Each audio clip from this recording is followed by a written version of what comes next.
Par sa taille, il se range parmi les plus petits du monde, mais par sa production de pétrole, il est l'un des grands.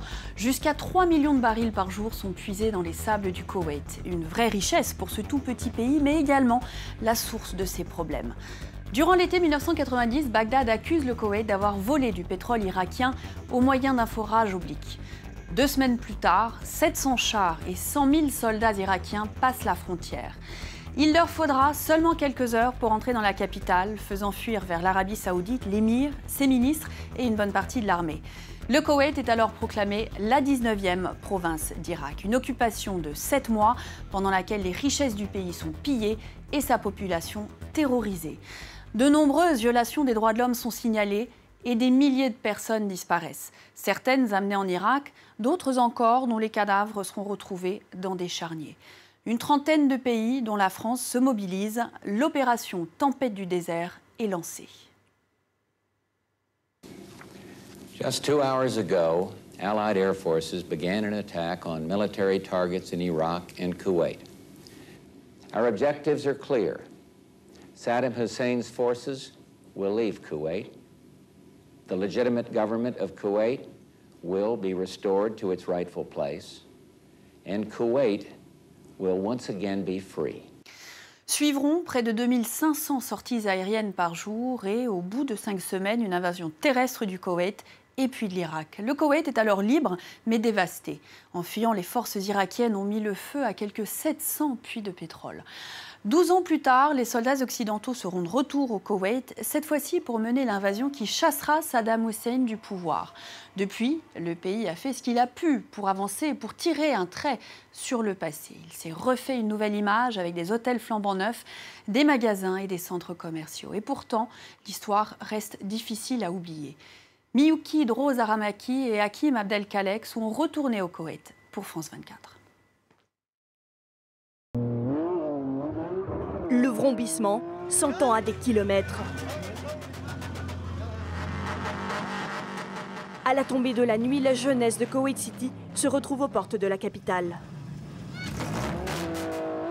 Le drifting, littéralement, le dérapage, est le sport national. Dans le reste du monde, ce terrain mis à disposition par les autorités servirait peut-être de skatepark. Mais ici, à la place des planches à roulettes, les jeunes s'amusent à casser de vieilles voitures. Avant, on pratiquait ce sport dans la rue, c'était plus dangereux. Maintenant, on a un espace rien qu'à nous, où on peut s'entraîner en toute légalité. Chacun a son hobby préféré, nous, on adore ça. À 22 ans, Abdullah passe 2 soirées par semaine à faire des acrobaties avec ses amis. Pour quelques euros, il rachète de vieux pneus à la casse. À chacune de nos sorties, j'en échange 5, 8, parfois même 10. Les week-ends, un peu moins. Arrive enfin le tour d'Abdullah. Je parie que tu vas te prendre le mur. Dans tes rêves. Aujourd'hui, la majorité des Koweïtiens a moins de 25 ans et n'a jamais connu la guerre. Pour avoir plus de puissance, il faut jouer avec l'embrayage. Pratiquer ce genre de sport, c'est le kiff. Bienvenue au Koweït. Une jeunesse dorée et désœuvrée dans un pays désertique, mais richissime. À première vue, Koweït ne garde aucune marque de ses blessures. Le pays caracole en tête des nations les plus riches de la planète. Le PIB par habitant est 2 fois plus élevé que celui de la France. Grâce au pétrole, les citoyens coulent des jours tranquilles. Éducation et santé gratuite, au salaire. Le gouvernement offre à chaque couple marié un terrain de plusieurs centaines de mètres carrés. Mais quel est vraiment l'héritage de la guerre 25 ans après ? Nous nous sommes rendus dans le royaume au moment de la fête de la libération. Maha va nous servir de guide.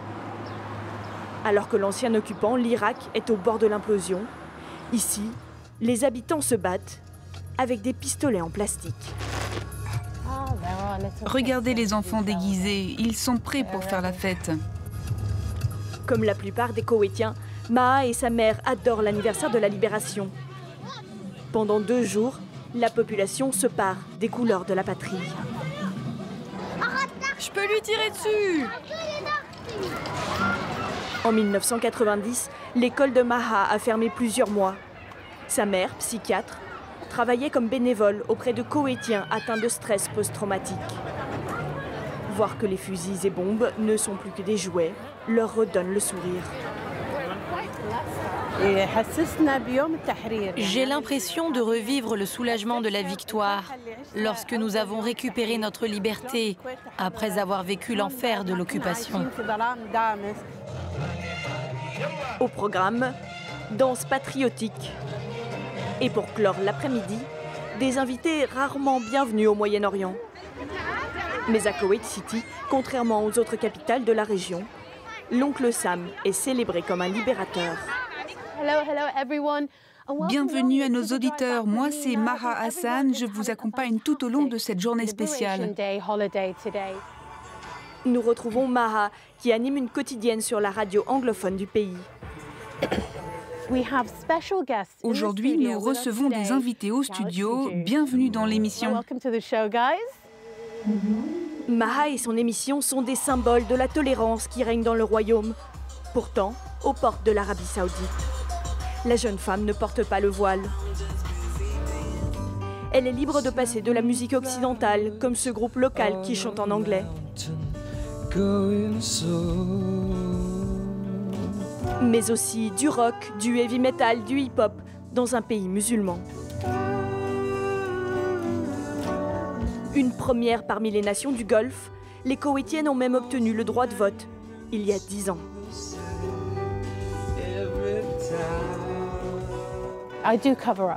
Je m'habille avec des vêtements longs, comme ça, on n'a pas le choix. Mais on fait beaucoup de progrès par rapport à avant. Ici, au ministère de l'Information, les femmes composent 90% du département. C'est nous qui le faisons vivre. Il y a des réalisateurs femmes, des productrices. Et on est égal aux hommes, on touche les mêmes salaires. Contrairement à l'animatrice, la génération suivante, elle, ne se rend pas compte de ce qui est fêté aujourd'hui. Est-ce une journée importante pour vous? Non, je pense que la majorité des gens a tourné la page. C'était il y a tellement longtemps. Les gens oublient. Non, ils n'ont pas oublié. Certains, si.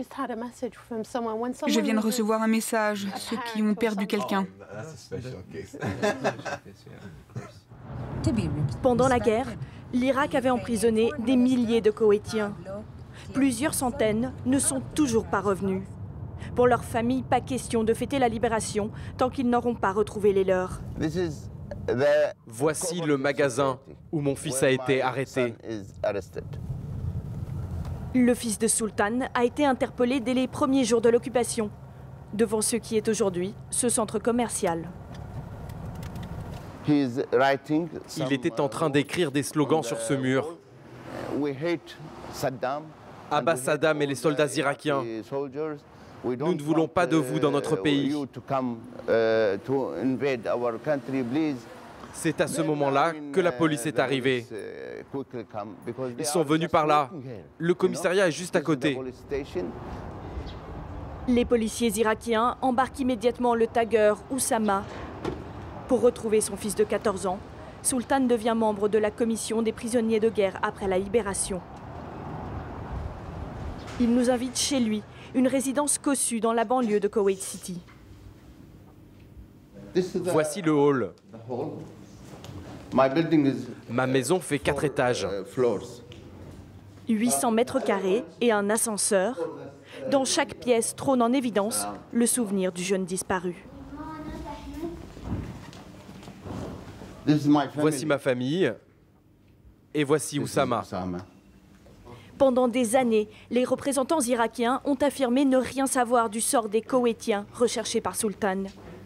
Mais à la chute de Saddam Hussein, ils ont fini par avouer l'existence de fosses communes. Après la libération de l'Irak, on s'est réunis avec les mêmes délégués. Et là, ils nous ont dit que les prisonniers avaient tous été tués. On leur a demandé pourquoi vous nous avez menti. Ils ont répondu, si on vous avait dit la vérité, on serait morts. C'était en 2003. Depuis, Sultan s'est donné une nouvelle mission, obtenir l'ouverture de ces fosses communes. On attend depuis 25 ans. Un jour, on nous a annoncé que notre fils a été tué. D'accord, on l'a accepté. Mais où est son corps? Nous voulons l'enterrer.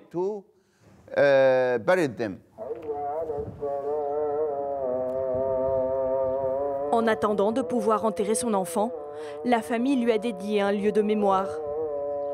Le vendredi, jour de la grande prière, les croyants sont si nombreux qu'ils ne tiennent pas à l'intérieur du bâtiment. J'ai fait construire cette mosquée en 2006. Je l'ai faite pour mon fils. Oussama Sultan Ahmad Sultan Al-Khala, prisonnier et martyr, tombé au nom de Dieu. Nous prions Dieu de lui venir en aide.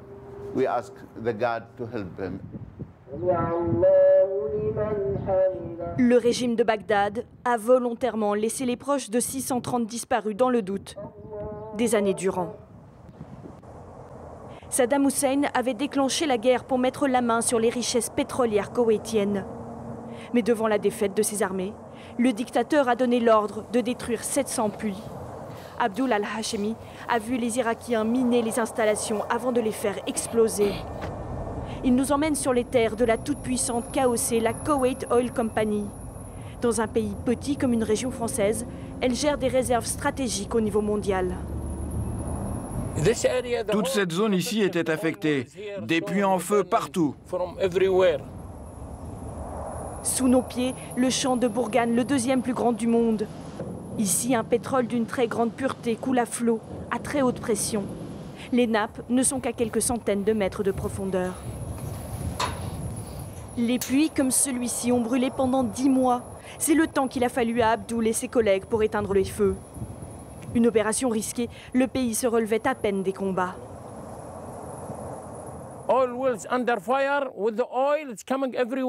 Les puits de pétrole n'arrêtaient pas de brûler, mais il fallait nettoyer la zone des mines, des roquettes, des munitions non explosées. Il y avait aussi des mares de pétrole, aucune route sûre pour atteindre les puits. Ces images ont fait le tour du monde.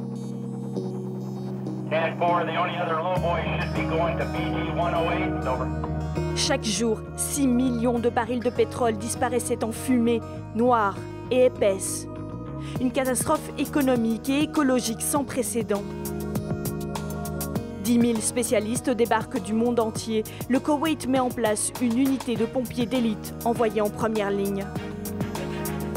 Abdul al-Hashemi est choisi pour en faire partie et n'a rien oublié.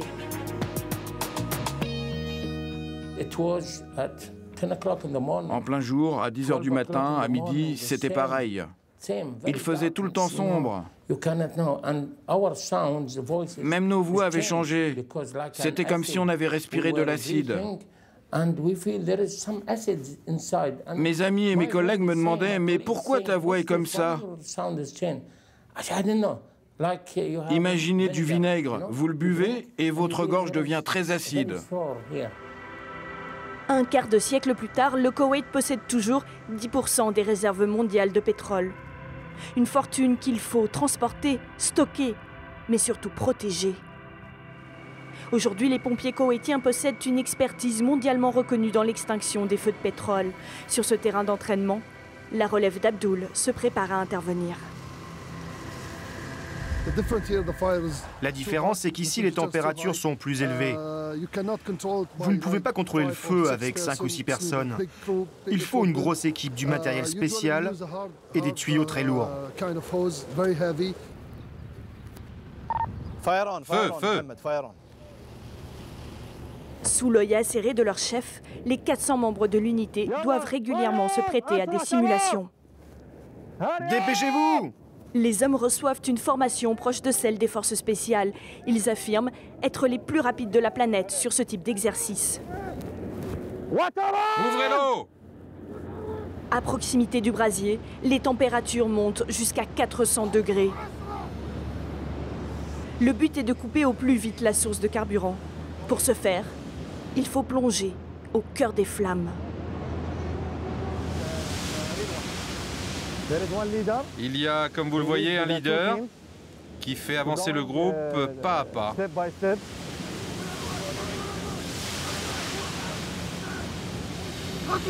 En avant!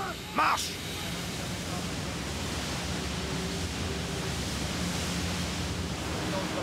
Maintenant, il va au feu.